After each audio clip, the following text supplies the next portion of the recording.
It's great to have you all here today. Obviously, folks interested in program review and how that connects to both equity and guided pathways, which is the focus of our session today.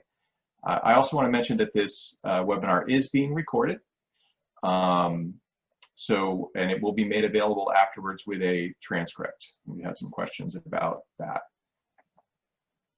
This webinar and the work that led up to the webinar has been supported by the Chancellor's Office, the California Community College Chancellor's Office, with their support.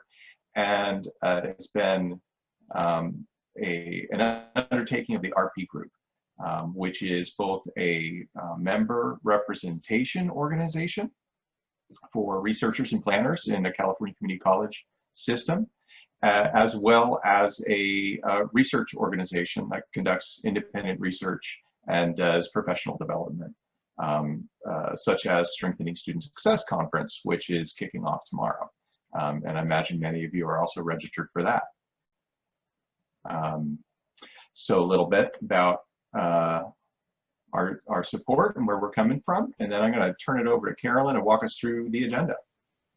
I am not going to belabor this, but we're going to do some really quick introductions, and then we're going to go through and just try to highlight how, you know, we've had so many good discussions about equity and guided pathways, and now bringing in the idea of how we can leverage program review to ensure that those are talking to each other and being implemented together. So we're just going to use each of the 4 pillars and go through and give you some ideas and suggestions about how you might tie and incorporate those into your program review processes with a few examples, and then we'll be summed up. And I think this hour is going to fly.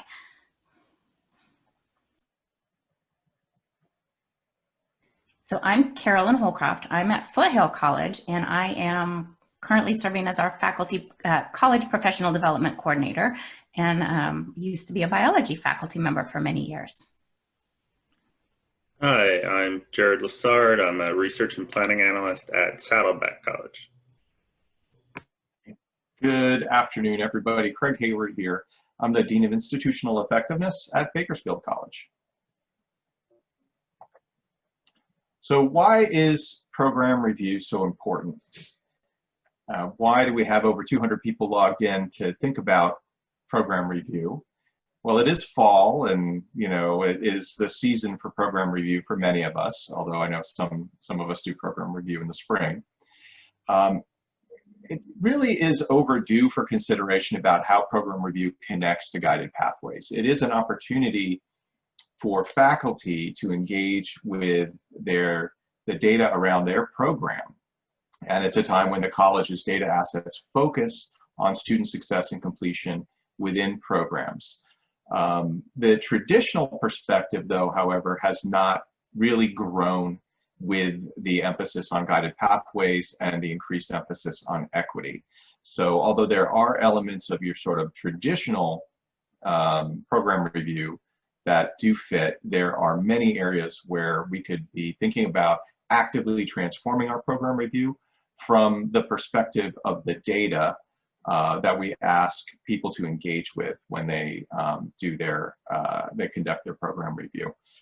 And essentially, it's a place that bridges the strategic and the operational sides of the organization. So it's an opportunity for those big ideas that we have in our equity plans and in our guided pathways work to show up at the level where faculty are interacting with students. So there we go. And so we're going to talk a lot today about the data, and we feel that the data frame that has been typical in program review is due for an update and a refresh, so that the data that we're interacting with nudges us and encourages us to think in ways that are congruent with guided pathways and that support equity analysis. Within this, we'll be looking, of course, at course enrollment data. And I just want to emphasize that we're talking about over and over again, course enrollment data and metrics that measure students' progress through their program of study. So this is the big guided pathways pivot. We're not talking just about enrollment in courses that are offered by a department, but really rather talking about students who are enrolled in a program of study, which include core courses from that department, but also include other courses, and that we need to understand the full picture of a student's progression through their program of study, and engage with that in our program review. I'll hand it back over to Carolyn. Thank you. So I love Craig's tapestry picture here. I think I've been hearing so many awesome, robust discussions about how we can braid and interweave an equity mindset throughout our implementations of guided pathways. And this webinar is designed to help us think about then, again, bridging those planning ideas to the operations and really leveraging program review processes, which we already all do at our colleges. We noticed that typically program review documents and processes are really college and department and program centric. And so thinking about how we can shift that perspective a little bit so that we're thinking about program review beyond just pass rates and completion rates for programs or courses, but maybe to the entire guided pathway that we've developed for our students at our colleges. Again, bridging those silos. Oftentimes when we think about the holistic picture that program review can offer us, that's a chance for us to get out of the silo of instruction a little bit. And then, of course, starting to really think about, even though guided pathways is relatively new in California, and where a lot of colleges are still gearing up to get really fully implemented, we're going to quickly be in the point where we need to evaluate our efforts and think about how we're serving our students and whether we're serving all of our different student population groups through those guided pathway implementation efforts. And then also, of course, all of this entire picture has changed a bit in the era of COVID-19. So we're going to think a little bit about how to tie that in as well.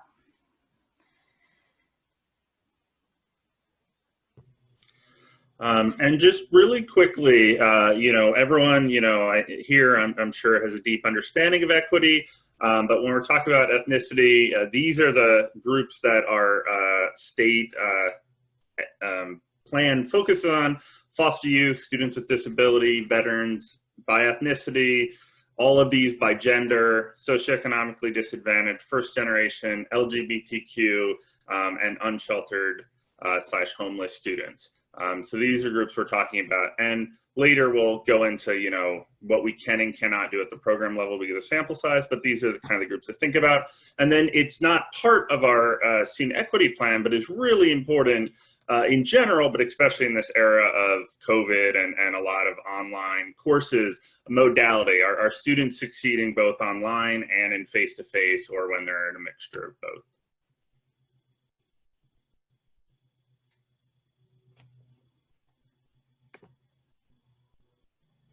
All right, so I think I'm back on here with pillar 1, clarifying the path. And so, okay, clarify, yes, getting an idea of whether or not we're going to be able to interact much with our participants is a good thing. I'm looking at the chat here. So pillar number 1, clarifying the path, and we're thinking about how to implement that pillar on our local campus using an equity mindset. And so how would we know whether or not we are reaching all of the student demographic population groups in an equitable manner? And so thinking about ways to ask whether our local application processes are student-centric or user-friendly. So especially when we are asking students to sign up and talk about or identify their ed goal of their program of study, are the application processes intuitive? Are they easy to navigate? Do they make sense to students? We also think that using valid and vetted program maps to this one might go in your program review kind of as a check mark. Do you have a vetted program map created? And from that point, then we can look at how the students are engaging with those program maps in all of the different iterations that they can be accessed. And then certainly collecting student voice data about their experiences interacting with those program maps and using them to plan. We also think that we could look at or make sure that we're emphasizing current career information as we're presenting our program choices to the students, and then thinking about whether the meta majors are developed and published and used current, accurate, and that we're actually circling back and using them to organize our action and our analyses going forward.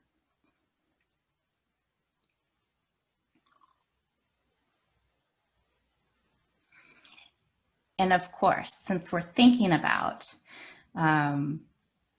making sure we're doing this in an equitable manner, making sure we really are serving all of our student demographic groups, it's imperative to disaggregate any and all of this data as we're collecting it.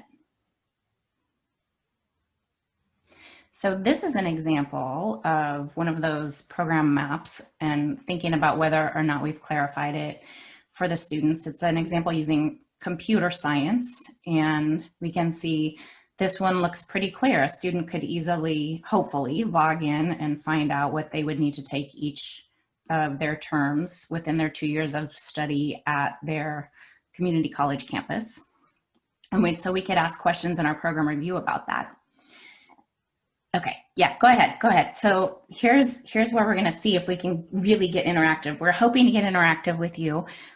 So we have on our next slide, we have a bunch of quotes from students, and we're asking you to just take a couple of minutes, read through those quotes, and write down one thing that really is standing out to you as you're reading through the quotes. And then also consider whether there is an action that you would like to take in response to what one of the students might have said in those quotes. So we'll give you 2 minutes to do this. And without further ado, Craig, you can transition to the quotes themselves. There we go. So talking about student voice in program map interactions.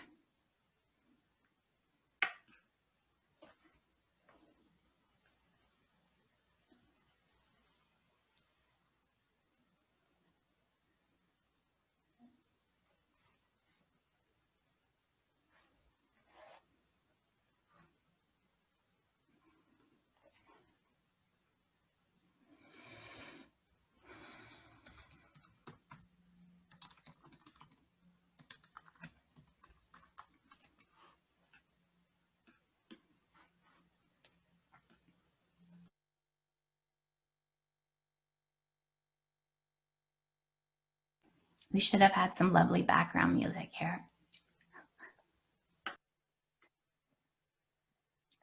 And Carolyn, do we want to encourage people to post their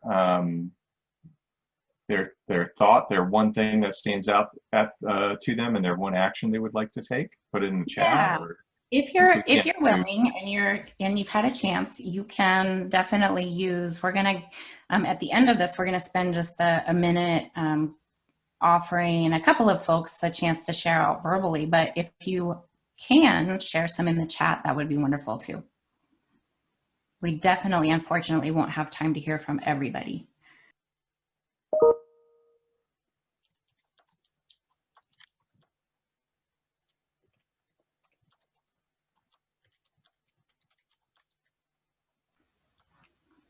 Okay, we have about 20 more seconds.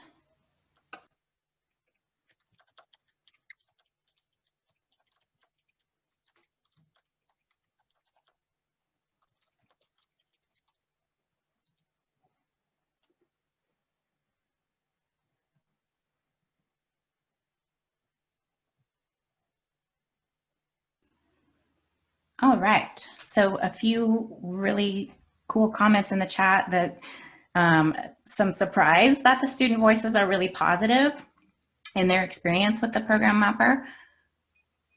Yeah, greater all right, sense that's our 2-minute timer. on our interact. I know we could go and spend more time on this. Carolyn, did you want to invite somebody to speak, or Jared? Yeah, if anybody is willing to come off mute for just a second and share some of their takeaways or their big ahas as they looked at the quotes.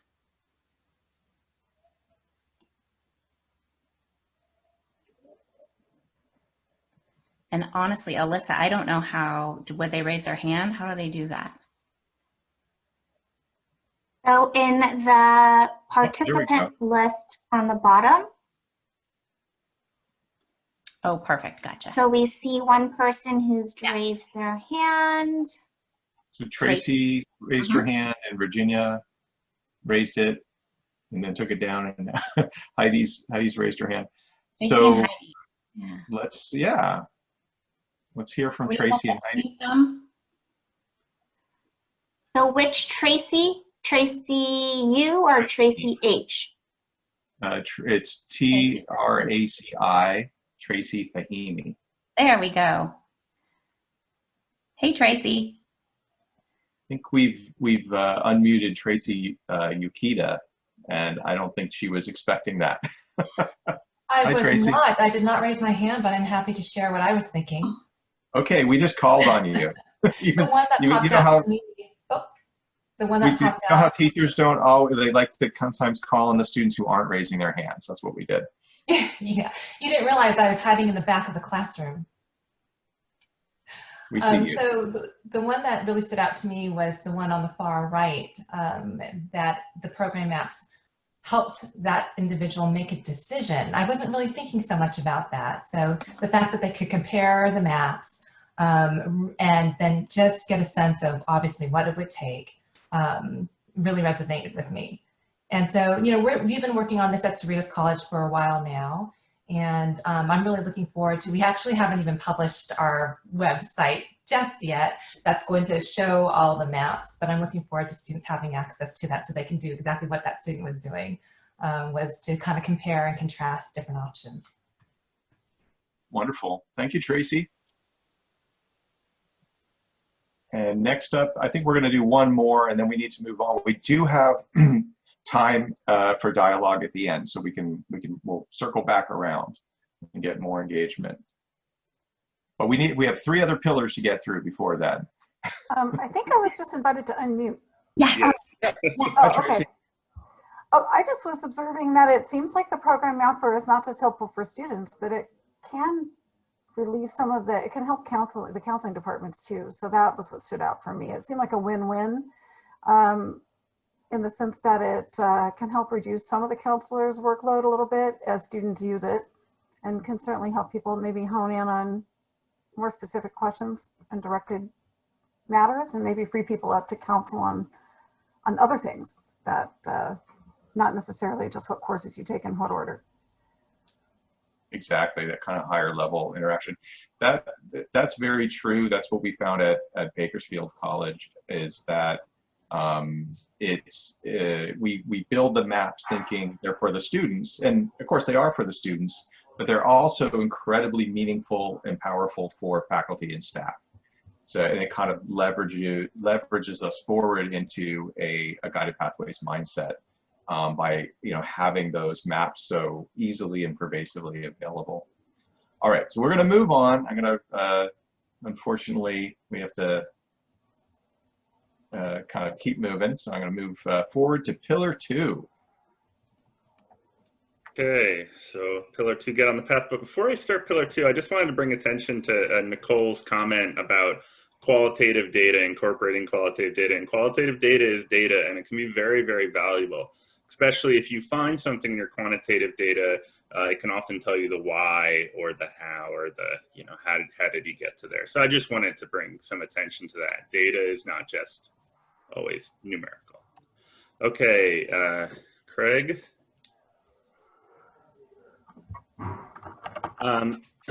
Okay, so how do we get students onto their, actually engage with their path, choosing their path? And this is something where I want to come back to that, when we're talking about a program review through this guided pathways lens, we don't want to just think about students in courses that are, you know, within our program, but students actually as a whole, holistically within our program, that are choosing our program within a meta major. So hopefully we can start to get an understanding as we, you know, ask students for their learning pathway or meta major on CCC Apply or at registration or however you're doing that. And then within that, you know, the specific program and or major that the student is in. So we can start to see how many students are in our program. Is our program growing? Is it, you know, is it shrinking? Are there students that can be brought into our program? So I know at Bakersfield, for instance, they a couple of years ago had this very, very large group of undeclared students. And then as, you know, meta majors and these specific pathways were really, you know, introduced, that number dropped and more students started going into specific programs instead of this broad undeclared category. And so is there an opportunity there to bring in students who, you know, who would have otherwise been undecided or undeclared?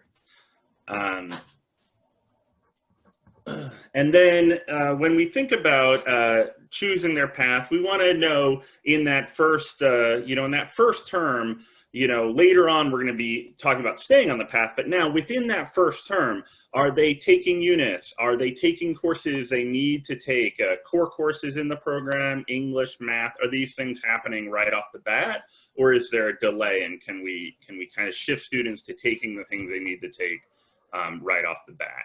And then I think there's going to be a disaggregate the data label coming up here that's going to get really used a lot. Not just are we serving our students, but are we serving all of our students? Are there places where our major doesn't represent the student body as a whole? And if so, why is that? Is there some reason we can do that?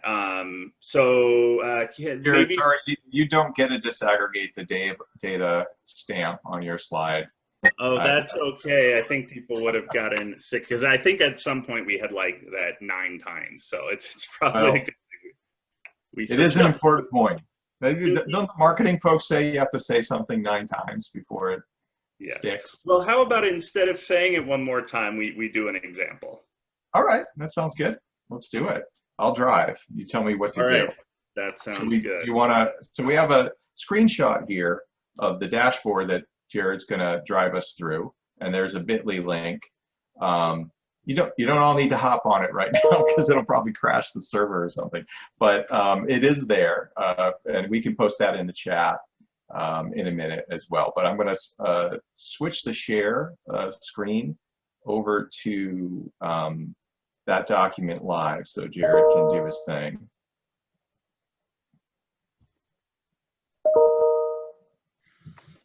Okay, so this is all our first-time students. This is at Bakersfield College, and one of the things I want to point out before we go into a specific pathway or program is that overall we're pretty flat.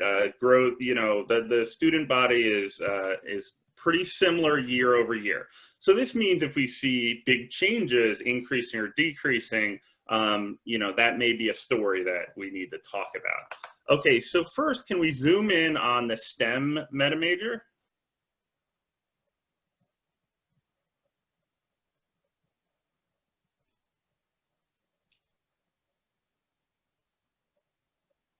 It's a good question. Can we? I think it refreshes like that sometimes when it gets busy. There we go. Okay, and so you see a similar pattern with STEM overall, but you see in the most recent fall a slight decline, but overall fairly flat. So now let's zoom into a specific program and let's focus in on biology.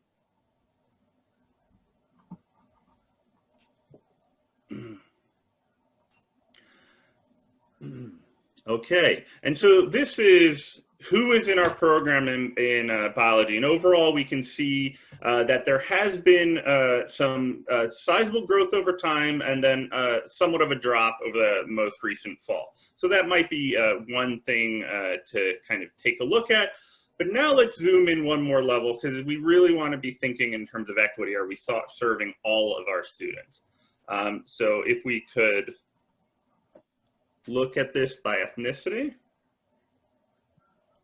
And here, I think we see a really interesting story that might be something to really dig into in that program review. So what we see, if we zoom in on the most recent 2 years, fall 18 versus fall 19, is we see for our white students, which is all the way to the right, they are basically level.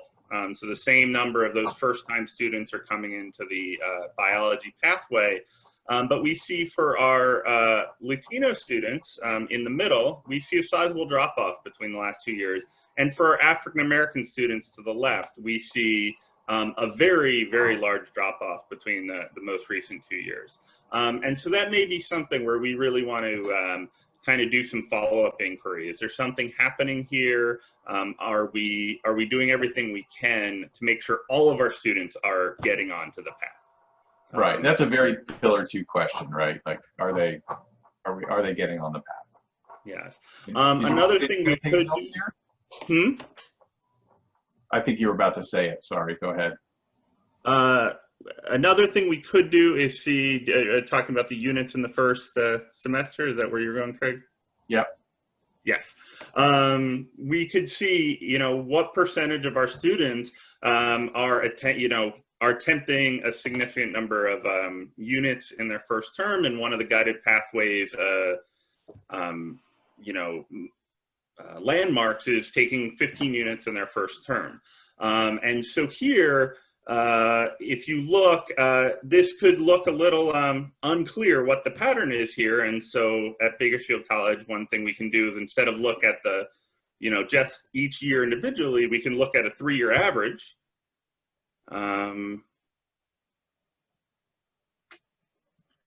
Sorry, I was responding to questions in the chat. That's okay. And so if we look at our 3-year average for taking 15 units in the first term, it looks like we have actually a fairly similar pattern with increasing units taken across of our different ethnicities. And so this could be something where if you see different patterns, if you see that fewer students are taking 15 units in one group, this could be something where you really want to see, is there something we can do for our students? And this is, an interesting thing, thinking in terms of program as opposed to just students taking the courses that are in your program. So a lot of these students taking 15 or more units, many of their units will be outside of biology, the courses they're taking, but they're in your program. And so is there something you can do? And we'll talk later about connecting with, other units to support your students.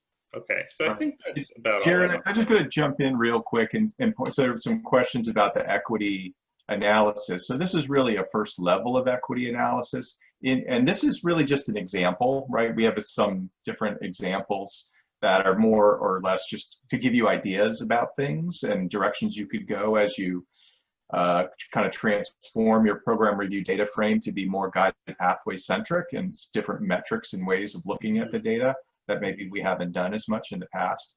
There is an official kind of equity analysis tab built into this particular dashboard. It's a little busy, I know. But it does contain here's where you can get official kind of DI, disproportionate impact calculations in the dashboard. The other tool that we have is, and I think this is the right time to bring it up, I hope. Oh, looks like we're taken out of the presenter mode there. Just a second. Here we are on pillar 2. Yes, so here, let's bring it back live.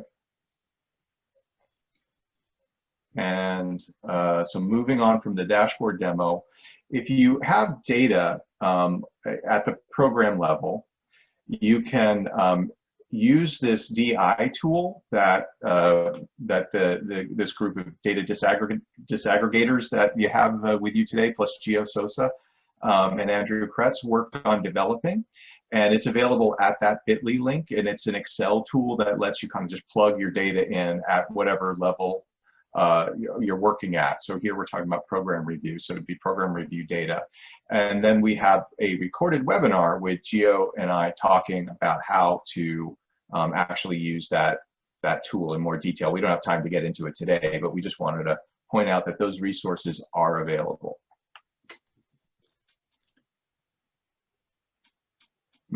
Jared, did you have any final thoughts on Pillar 2 before we move Not on Pillar 2 specifically, but just on disaggregating. The last thing I was going to say is when you dig down in the program level, some of your sample sizes might get small, and so you may need, this is something we've given an entire presentation on before, but you may need some alternate strategies for how to deal with data when you, if you are in a smaller program. So, you know, combining multiple years, if that doesn't work, you know, this is where qualitative data can be really powerful. If, you know, it's not saying there's a significant difference because the sample size is too small. That doesn't mean that there's not something going on. So don't use a lack of significance to say, hey, we're fine here.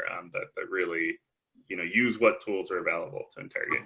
Just a little small sample size plug. There you go. Yeah, thanks, Jared.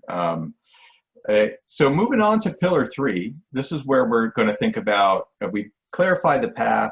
We've worked on that. We've talked about getting students on the path. How do we ensure that we're keeping them on the path? Again, from a data frame perspective, we're going to talk about identifying points where students get stuck in their pathways. We call this a bottleneck analysis. So this is something that can be done as a component of program review. It makes a lot of sense to do it from a guided pathways perspective. And of course, you can disaggregate this data to great effect, I think, that with as a component of your equity work to identify where different groups of students are getting disproportionately stuck. We're going to talk about developing an on-path percentage indicator, the completion of transfer level math and English for students in your program in the first year. How are they doing versus say the overall college average or a comparable program, and are there any sticking points there that could be addressed? Of course, we have some later momentum points after the first year, so term-to-term persistence, year-to-year persistence. We also talk about completion of 9 units in the core program courses, completing 30, 45, 60 units, and then upon completion, evaluating the velocity and the momentum of our students by looking at time to completion and number of units accumulated at time of degree award as kind of post-mortem. But a lot of these are kind of leading indicators or momentum points, as we call them. And Carolyn has shared the link to an important document that we've used at BC to really organize our thinking around student progression on the path, which is the CCRC Guided Pathways Momentum Points Research Brief. So moving on, I think we're going to start with a discussion of bottleneck analysis. So what is bottleneck analysis? It's essentially a tripartite or a three-way perspective on your courses in your program of study. So the first requirement or the first element is that the course be a required course component of your program of study. And then we look at the demand. So in this case, there's different ways you could think about demand, but we're going to look at it in terms of fill rate. So, and it's also a class that has relatively low success. If you meet all 3 of those factors, congratulations, you're a bottleneck course. So what we've done, again, we've created a dashboard which brings these components together, makes them available at the program level. So here we're looking at the program of study. I'm pointing at the screen like you can see what I'm pointing at. But it's over there on the left-hand side of the screen. You can see the program of study that is selected is Psychology AAT. And we're looking at the fill rate for some required classes in that program of study. Math B22, so this is heat map coded, so the dark red shows you where the most impacted courses are. And Math B22 along the top clearly has a high level of impaction. That is a statistics class. So that's statistics is required for psychology majors. Okay, seeing a comment from Laura Latta Brady in the chat about the program mapper being an example. Very much so. So everything we're showing you here is just an example of an idea. It's not like the only way to do it. It's just these are the examples that we have of places that are, you know, kind of where we can show some of this transformation happening. So in conjunction with this fill rate analysis, we're also going to do a success analysis. And so that pops up over here on the right-hand side of the screen with that little animation. And it's a different tab in the dashboard. But you can see Math B22 now is on the low end of the success rates. Since it's a required area, a required course, it has high fill rates and low success. It meets our criteria for a bottleneck course. So we want to continue our equity analysis by disaggregating this further. And I can tell you, when you do disaggregate this further, there are some very definite, I don't have all of the data to show you right now because we need to move on, but there are some very definite disproportionate impacts that we find in terms of getting through this particular bottleneck class. So it really suggests very strongly that there are some meaningful actions that can be taken around the psychology AA program, and one of those is Psych B5, which you can see there, which is a math. Sorry, it's not a math statistics. It's a contextualized psychology statistics class, and it has good capacity, although it begins to get a little tight in spring 20, and it has good success rates. So that's kind of how you do the idea, the concept of a bottleneck analysis. Your implementation, of course, can vary. So that's just an example. This next metric is a new one that we developed. Yeah, so Tina, bottleneck, high fill rate, low success, and that it's a required course. So they have to take it. So you've got to take this class. And in this case, Math B22 and Psych B5 are actually alternatives. So they both fill the same requirement. We can talk a little bit, you bet, Tina. I'm going to keep rolling, though. We're doing okay on time, but we are starting to get a little tight. We want to have time for open dialogue at the end. So this new metric is one that we developed in order to better understand the impact of making our program maps pervasively available at Bakersfield College. And it essentially evaluates 4 cohorts of first-time freshmen and the coursework that they took in their first year at Bakersfield College, and what percentage of that coursework actually conformed to the program map for that area of study or that program of study. So we see 63%, 65%, kind of a small incremental improvement from 16 to 17, 18 cohort. Of course, we're at Guided Pathways College, we're working on a lot of Guided Pathways things, support, completion coaching teams, and our meta major strategy, improving our catalog, our application. Then we see, though, a pretty substantial jump from 17-18 to 2018-19, and that's the first year that the Program Pathways Mapper launched. And now we have these maps pervasively available, easily accessible by any student, on your phone at any time, and also by counselors and faculty and community members and outreach staff.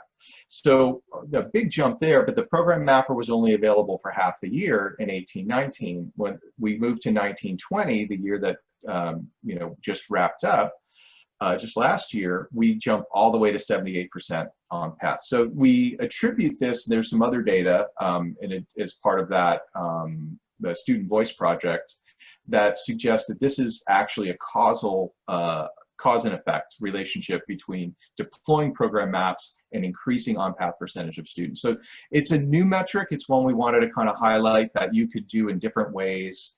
Actually,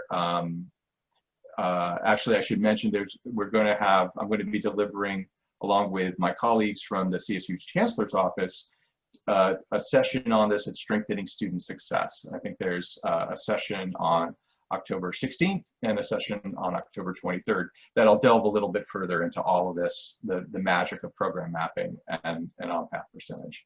So moving on, I'm going to pause for a second. How was the on-path percentage? I don't have time to get into the details right now, but generally speaking, it is a comparison of the program map for a student's program of study evaluated against the student's actual course-taking behavior and the percentage of their actual courses that conform or correspond to the courses that are on the program map. And there's a lot to doing that, but it's quite doable. And so moving on to our next metric in sort of keeping an eye on students on the path with an equity mindset, we're going to look at first-time students completing transfer level English and math in their first year, which of course is also an element of the student-centered funding formula. And here we can see a pattern where our African American Black students and our white students and our Hispanic Latinx students have different patterns. So in particular, what stands out to me when I look at this is the decline in completion of transfer level English for our Hispanic Latinx students, whereas that sort of steady improvement year over year for both our African American students and our white students has continued. So this is an area of focus and concern. And it suggests that we should be looking further at what's going on here and how we can kind of rectify or correct that gap that's opened up. So we're going to wrap up this pillar 3 by talking about student services data and how that can be an important part, kind of de-siloing element of guided pathways. We don't want to think about academic program review as being just completely separate from student services. So there is a wealth of information in terms of how students are using support services. Many of us have early alert programs. We can disaggregate that by program, tutoring services, disaggregate that by program, compare students who have ed plans to students who don't have ed plans. That's actually in that Guided Pathways Momentum Points dashboard. So you can do that at the program level. And one idea that we have here is when you identified your bottleneck courses, provide kind of bottleneck busting cheat sheets to counselors so they understand where the bottlenecks are, which they probably already do just from experience, but also recommendations for how to kind of route around, like a Google map. There's a traffic block ahead. We're going to propose an alternate route that's going to get you there 10 minutes quicker. So put some cheat sheets or some route arounds in the hands of counselors. And those are our ideas for Pillar 3. Of course, disaggregate all of this data, as we've been saying over and over again. It's important to include all of the major equity groups, along with other groups that are locally relevant that are valuable to disaggregate and look at those subgroups. So I'm going to pass it over for the final pillar to Carolyn. Last pillar. So this one, for me as a faculty member and former biology faculty member, is perhaps the most interesting and also for me the most difficult. So Craig, you can go ahead to the next slide. How do we ensure learning? So that is the major billion-dollar question in any of these sort of webinars that we do, but it's the one that Pillar 4 is trying to help us get at. And in this particular example or this particular slide that I'm going to talk to you about, these are more examples than they are tried and true. We know people have tried these and these are working. But so for suggestion, we're thinking definitely if we look at those course success rates and eventually student learning outcome attainment rates and disaggregate those definitely by ethnicity per program, per instructor, per course.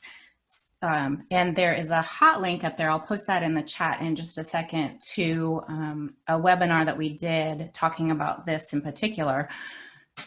Thinking about program level student learning outcome attainment rates. These are and realizing that student learning outcomes and course success rates and grades are all things that we traditionally go around and around and around about. So these really merit in-depth conversation with the faculty at your campus, of course, especially those in the program. So thinking about award counts, which some people already do those in the context of their program review, but a few other ones, thinking about culminating portfolios or capstone projects that a particular pathway might require, a particular major course of study. Degree completion at transfer institutions is data that is available from the National Student Clearinghouse. Employment in the field of study, the CTEOS data, and then, of course, student voice is maybe even the most important thing, but asking our students how have been their experiences with not just their classes, but with service learning, with project-based learning that we know are frequently implemented in an effort to increase student equity. Employment, thinking about how many graduates are able to get jobs in the field that actually earn them a living wage, and then their perceptions about the value of the education that they received as they went through our program at our institution. So to show you, yeah, it's the $100 trillion question, exactly. And you're going to disaggregate the heck out of all of this, of course. Perfect. Okay, so we had hoped to solicit some examples from some of you, but I think in the interest of time, I'm going to just crash through really quickly some examples that we are trying at Foothill College. We provide, our Office of Institutional Research provides this data to the programs automatically when they're up for a comprehensive program review. So we give them their data, we disaggregate things like enrollment, we also look at course success, and then we prompt them to add some narrative about the trends that they're seeing in enrollment, the trends that they're seeing in success, and asking them to think about how those compare to the trends that are higher at the college level. And then taking that one step further, are there any actions, are there any ideas that are coming up for them that they might need to implement to try and address a disparity? And oftentimes the first thing in that conversation is, you know, where is this disparity coming from? But using the program review process to get an into that conversation with the actual program level practitioners. And asking them to, of course, continue to engage at institution level dialogue about how the support staff and other areas of the college can support them, but really also pointedly asking how the program practitioners themselves might be able to start addressing these disparities. So that's just an example from Foothill. Craig, you can go on to the next slide here. All right, will do. All right, so we'll just wrap up here, kind of or at least review, and then I'd like to open it up for some dialogue. So if you have questions and you want to speak live, we've been kind of following along in the chat, although I have not been able to keep up with it 100%. So if you did not get your question answered, go ahead and raise your hand, and maybe we can get you on there live right now. But just as kind of a 30,000-foot view about what we were talking about today in terms of why transform program review, why program review makes sense as kind of the nexus and where the rubber hits the road in terms of the way our guided pathways work and our equity work are actually implemented in interactions at the fine-grained level with students at the college. So that is the why. That's why we're transforming program review, is to make it dynamic, bring it up to date, plug it into these higher level goals and initiatives that the college is engaged in. So our program review should be aligned with guided pathways and equity work. So that's the how we're going to do it. We're going to connect those high level goals and the guided pathways thinking to action and action plans that improve outcomes at the program level. And if we do this across all of our programs, that is one of the ways that we will move the entire institution forward. And so the what are we going to do to make this happen? We're going to take action. Talking, attending webinars is great, giving webinars is great, but action that measurably improves for our students their access, their progress, and their completion of academic programs. So we need to track those metrics that tell us about how students are accessing, progressing, and completing, do it in a disaggregated way, and connect it to meaningful action that's really going to move the needle on those outcomes. So let's, with that kind of overview and summary, let's move on to talking with you, giving you a chance to talk. So if you've got some questions right now, would be a great time to raise your hand. And we can get you unmuted. We might have to call on Tracy Yukita again. Oh no, oh, I saw somebody.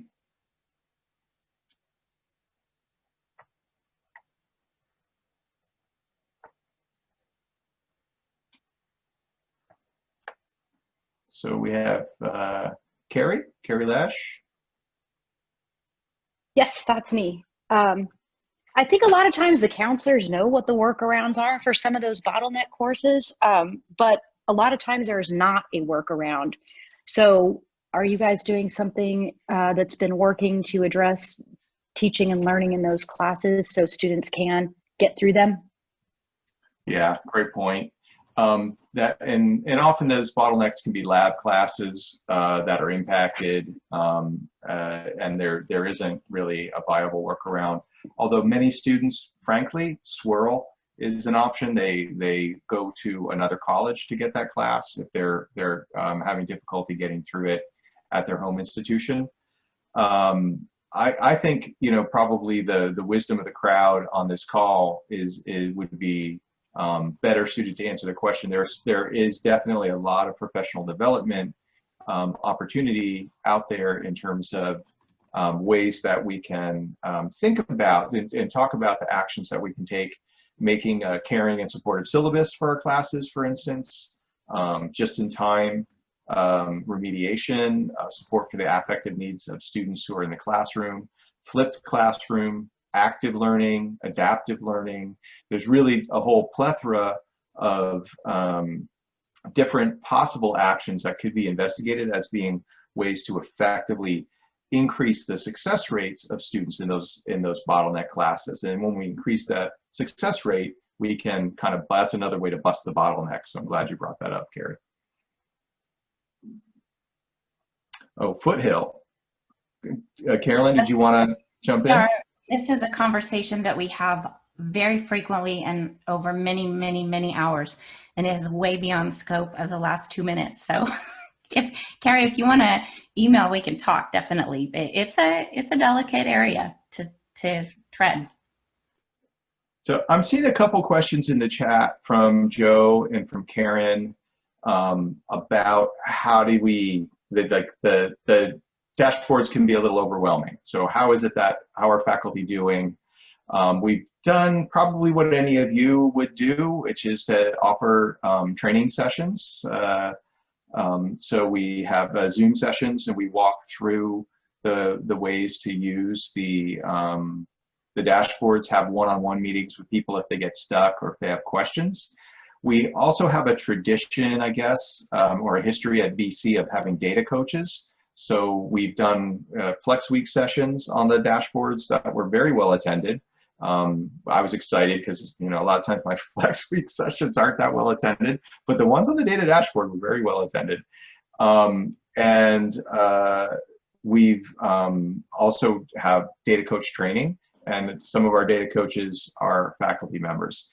I should also mention that we work with the program review committee. So we have a program review committee, and we work with faculty members who gave us feedback on their interest of increasing the ability to do equity analysis as part of program review. So we realized that we didn't have all of the major equity groups represented in our disaggregations, and so I think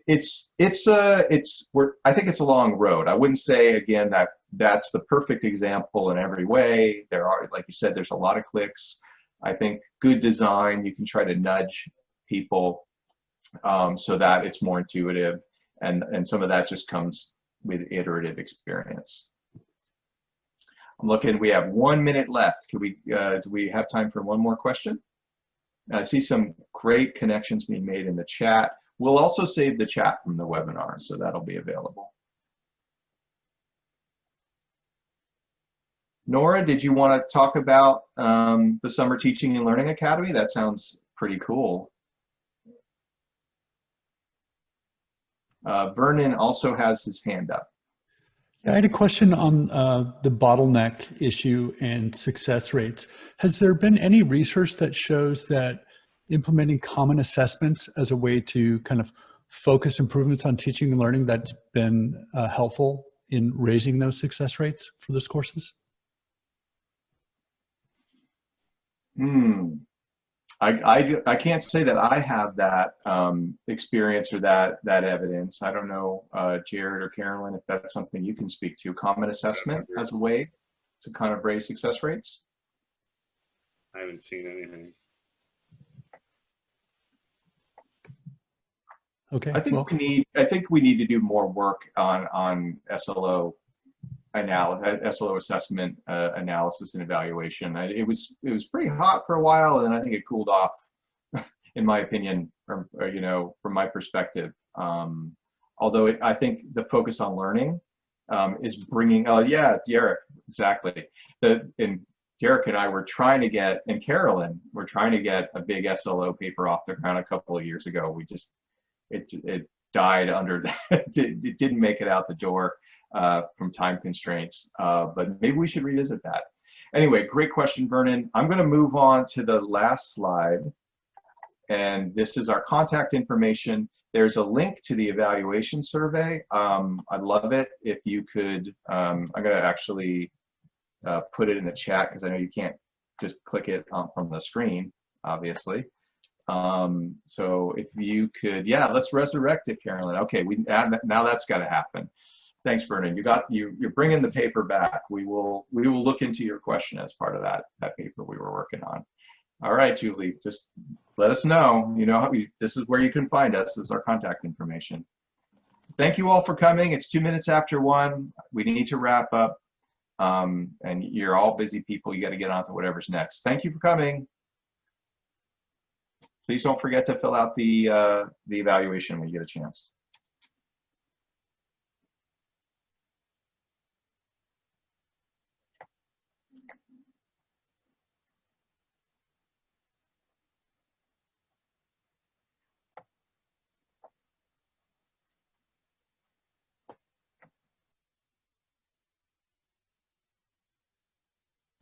All right, good job. I'm out. Next meeting. Ciao. Bye, everyone.